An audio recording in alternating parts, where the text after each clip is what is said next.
आज आपण बटाट्यापासून नेहमीपेक्षा थोडे वेगळ्या चवीचे 2 पदार्थ बनवतोय. त्यातील पहिला पदार्थ आहे बटाट्याची कढी. बटाट्याची कढी बनवण्यासाठी 2 मध्यम आकाराचे बटाटे उकडून घेतलेत. आता हे उकडलेले बटाटे चमच्याने थोडे मॅश करून घेतलेत. म्हणजे बटाटे एकदम कुस्करून त्याचा काला बनवला नाही, तर त्यामधले थोडे थोडे मोठे तुकडे शिल्लक ठेवलेत. आता एका कढईमध्ये फोडणीसाठी तेल गरम करून घेतलं. तेल चांगलं गरम झाल्यावर त्यामध्ये मोहरी, जिरं, 7 ते 8 कढीपत्त्याची पानं आणि 7 ते 8 लसूण पाकळ्या खलबत्त्यामध्ये थोड्या जाडसर ठेचून घातल्या.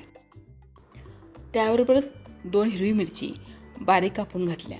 आता ही फोडणी आपल्याला 1 ते 1.5 मिनिटांसाठी मंद गॅसवर परतून घ्यायची. लसूणचा थोडासा रंग बदलेपर्यंत ही फोडणी परतायची. लसूण चांगला परतून झाला की फोडणीमध्ये छोटा अर्धा चमचा हळद घालायची आणि ती फक्त फोडणीमध्ये मिसळून घ्यायची. आणि लगेचच त्यावर आपण जो मॅश करून घेतलेला बटाटा आहे तो बटाटा घालायचा. बटाटा फोडणीमध्ये थोड्या वेळासाठी परतून घ्यायचा, म्हणजे बटाट्याला हळदीचा छान रंग चढला पाहिजे. तर बटाटा चांगला परतून झाला की या बटाट्यामध्ये 1 कप ताक घालायचं. ताक शक्यतो ताजं आणि थोडं गोडसर असावं, आंबट नको. आता ताक घातल्यानंतर जेवढं ताक घेतलं आहे त्याच्या अर्धं यामध्ये पाणी घालायचं आहे. म्हणजे 1 कप ताक घेतलं होतं तर अर्धा कप पाणी घालायचं. आणि लगेचच यामध्ये चवीनुसार मीठ घालायचं. त्याबरोबरच बारीक चिरलेली कोथिंबीर घालायची. जर ताक आंबट असेल तर तुम्ही इथे थोडीशी साखर किंवा गूळ घालू शकता. ताक बटाट्यामध्ये चांगलं मिसळून घ्यायचं आणि गॅस फुल्ल करायचा. आणि फुल्ल गॅसवर या कढीला छान उकळी येऊ द्यायची. 2 ते 3 मिनिटांसाठी मोठ्या गॅसवर कढीला चांगली उकळी घ्यायची आणि मग गॅस मंद करायचा आणि मंद गॅसवर कढी 3 ते 4 मिनिटांसाठी छान शिजवून घ्यायचे. कढीमधला बटाटा तर शिजलेला आहे, फक्त तो कढीमध्ये छान मिसळला गेला पाहिजे. ताक आणि बटाटा छान एकजीव झाला पाहिजे. आता तुम्ही बघू शकताय कढीमध्ये बटाटा किती छान मिसळला गेला आहे आणि बेसन न वापरताही कढी किती दाटसर झाली आहे. आता ही तयार झालेली कढी एका पसरट बाउलमध्ये काढून घेऊ. तर कढीला वरून थोडासा तुपाचा तडका देऊ. त्यासाठी 2 चमचे मी तूप गरम करून घेतलं आहे. त्यामध्ये छोटा पाव चमचा हिंग आणि छोटा अर्धा चमचा मिरची पावडर घातली. आता हा गरम गरम तडका कढीवर घालायचा आहे. तर ही बेसन न वापरता बनवलेली छान आंबट गोड बटाट्याची कढी तयार आहे. कढी बनवण्यासाठी मी जे साहित्य घेतलं आहे त्यामध्ये 3 वाट्या कढी तयार होते. ही कढी चवीला खूप छान लागते. जशी आपण बेसनची कढी बनवतो ना तशीच चव ह्या कढीला येते. घरात भाजी शिल्लक नसेल किंवा झटपट असं काहीतरी बनवायचं असेल तर ही बटाट्याची कढी एकदा नक्की बनवून पहा.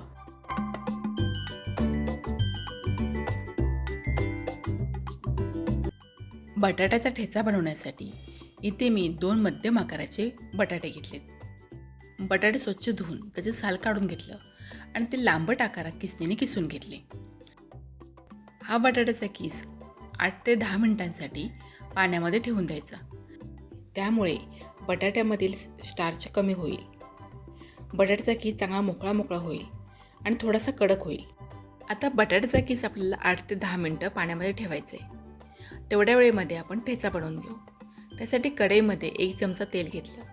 तेल चांगलं गरम झाल्यावर त्यामध्ये छोटा 1 चमचा जिरं, 8 ते 10 लसूण पाकळ्या आणि 3 हिरवी मिरची घातल्या. आता ही फोडणी 1 ते 1.5 मिनिटांसाठी परतून घ्यायची. म्हणजे लसूणचा थोडा कच्चेपणा कमी होईपर्यंत हे परतून घ्यायचे. आता यामध्ये मूठभर म्हणजे 20 ते 25 शेंगदाणे घालायचे. शेंगदाणे चांगले खरपूस होईपर्यंत मंद गॅसवर परतून घ्यायचे.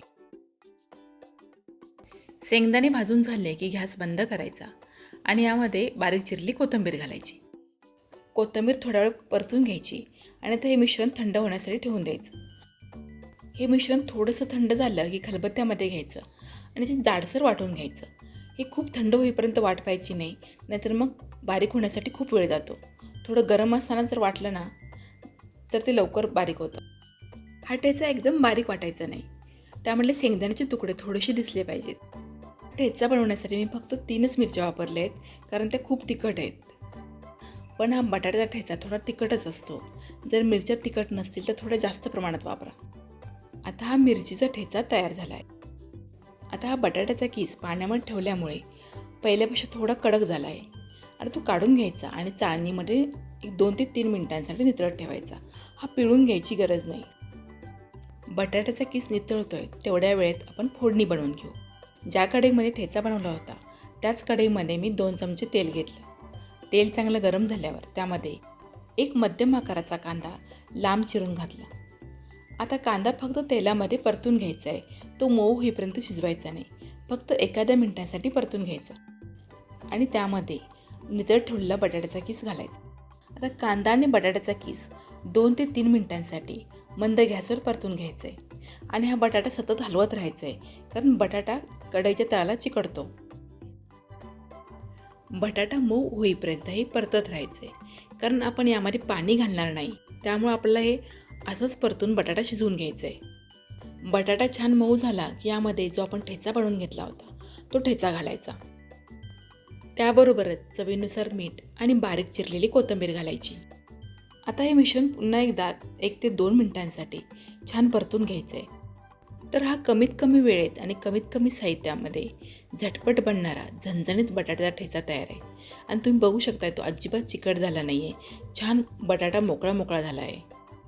झटपट बनणारा झणझणीत बटाट्याचा ठेचा एकदा नक्की बनवून पहा आणि तुम्हाला कसा वाटला मला कमेंट करून सांगा. व्हिडिओला लाईक आणि शेअर करा.